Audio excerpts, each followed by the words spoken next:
Long before Caesar, before the legions, before empire, there was a myth carried on the wind of time, the tale of a city born from fire, blood, and destiny.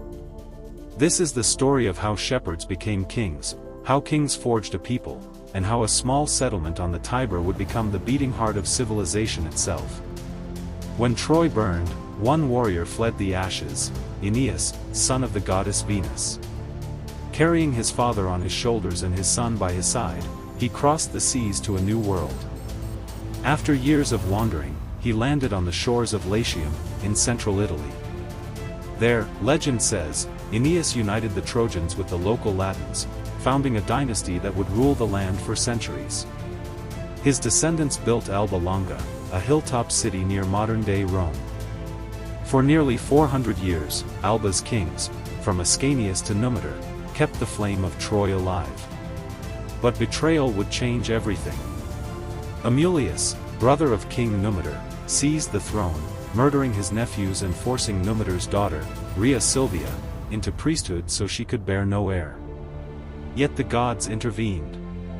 Mars, god of war, made her his lover, and from that union came twin sons, Romulus and Remus. The founding of Rome, 753 BCE. Cast into the Tiber to die, the twins were rescued by a she-wolf, Lupa Capitolina. Later, a shepherd, Faustulus, raised them as his own. When they learned their royal heritage, they overthrew Amulius and restored their grandfather Numitor. Then came destiny's moment. The brothers vowed to found a new city where they had been saved. But a quarrel erupted. Remus mocked Romulus, leaping over the sacred boundary walls. Romulus struck him down. And so, on April 21, 753 BCE, Romulus founded Rome, naming it after himself. He became its first king, and its first murderer.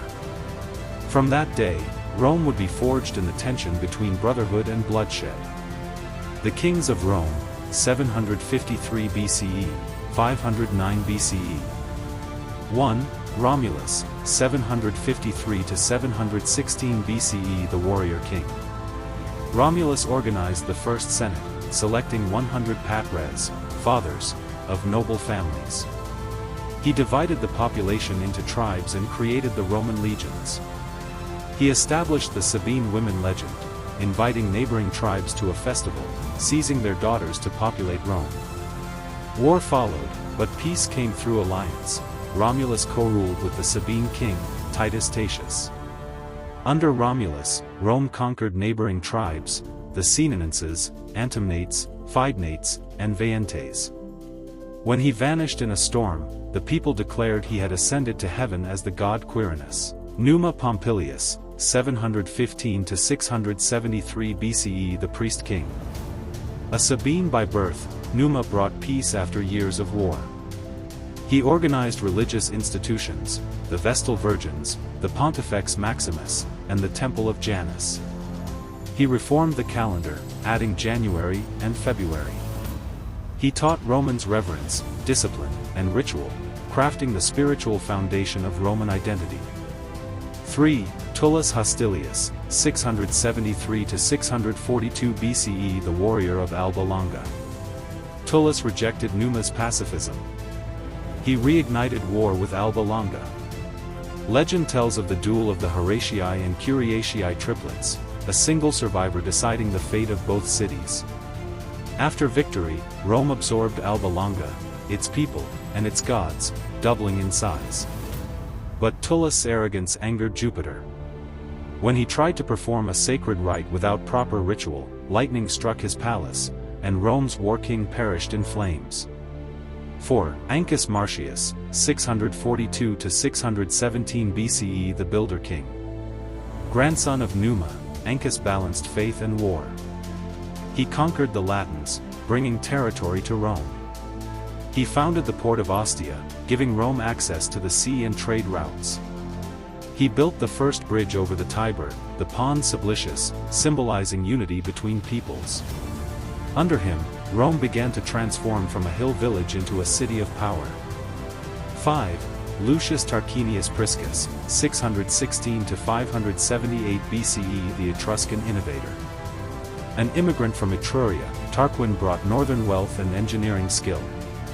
He doubled the Senate, improved cavalry, and began monumental architecture. Cloaca Maxima, the great sewer that drained the marshlands. Circus Maximus, the first chariot racing arena. Foundations for the Temple of Jupiter Capitolinus.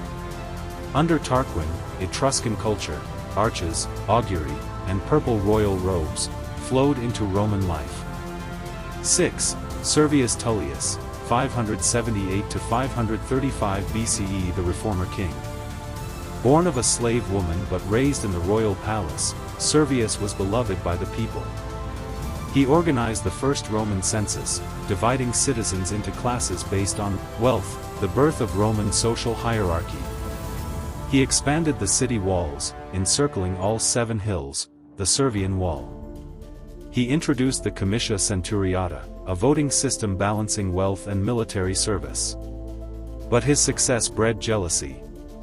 His daughter Tullia and her husband, Tarquin the Proud, plotted his death. Servius was murdered on the steps of the Senate, his body thrown into the street. 7. Lucius Tarquinius Superbus, 535 to 509 BCE, the tyrant. Tarquin seized power by force. He ruled without the Senate, relying on fear. He completed the Temple of Jupiter begun by his father, but stained it with blood. He waged war on Gabii, Volsci, and Latins, enriching himself and his loyalists. The final spark came when his son, Sextus Tarquinius, assaulted Lucretia, a noblewoman of virtue. In despair, she took her own life, but not before demanding vengeance. Her death ignited revolution. 4. The birth of the Republic, 509 BCE. Lucius Junius Brutus, nephew of the king, led the uprising. The people expelled Tarquin and swore an oath never again to be ruled by a king. The monarchy was abolished. In its place rose a new order, the Roman Republic. 2 annually elected consuls would share power. A senate of nobles would guide them. And the people, the populus Romanus, would hold their rulers accountable. Rome had been ruled by kings for 244 years. Now it was free. But freedom would bring new struggles, between patricians and plebeians, ambition and virtue, power and corruption.